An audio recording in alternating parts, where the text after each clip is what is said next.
Centerna MEITEI AMASUNG KUKI FURUP MLA Singh Wari Shananaba Shilliba Asida Afaba Khongthangni adubu Wari Shananaba Asida Manipur ki Apunbagi Shaktam Kaihanba Piraklabadi condition amatada yaba ngamloi haina SENA Manipur ki President Tombi na PHONGDORAKLI social media da thadorokpa video amada wafam ase phongdokladuna mahakna makhatana hai lamdam asida thokliba irang asna maram oiraga haukiba chahi ama henba se tangdu leitadaba fibam amada leirakibane Union Home Minister Amit Sahana mayai tangba lauduna pangthokadawriba mifam ase yamna faba khongthang amani amadi khongthang ase SENA Manipurna taramna oi adum oinamak tripartite talk asida karigumba Manipur ki Apunbagi Shaktam Kaihanba Yaroi Center na lauraklabadi KUKI MLA tara yauduna lemhoriba MLA yankaimak khudakta resign tawbiyo Manipur kai khraba matungda politicians singna politics tawduna leiba haibase tabane ipaipu singna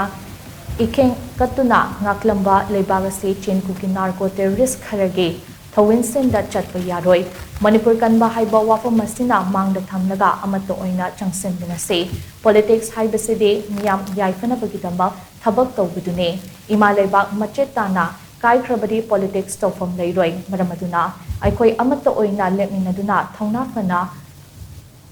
mayong yaminase HAINA mahana makatana phongdokhi Union Minister Home Amit Shah ji kaulu mifam asina sahi muga thatare surana sikoba lana si loishinbo oishino haidana adu mana kaulu mifam asi SHIV SENA amadi Manipur miyam gi magedagi masim khoi thagat chaw phongdok chari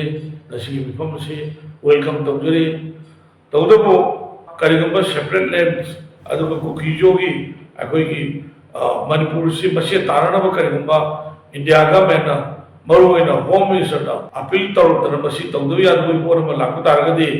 Manipur karigamba masi taranabagi akoi gi center na karigamba propose tawdana decision larapa taragade lemawriba akoi gi MLA yankhai se Manipur kai ni haiba taragade masi MLA yakai Manipur miyam ni interest da masi resign tawbiyo haibase SHIV SENA gi amadi Manipur miyam gi appeal ne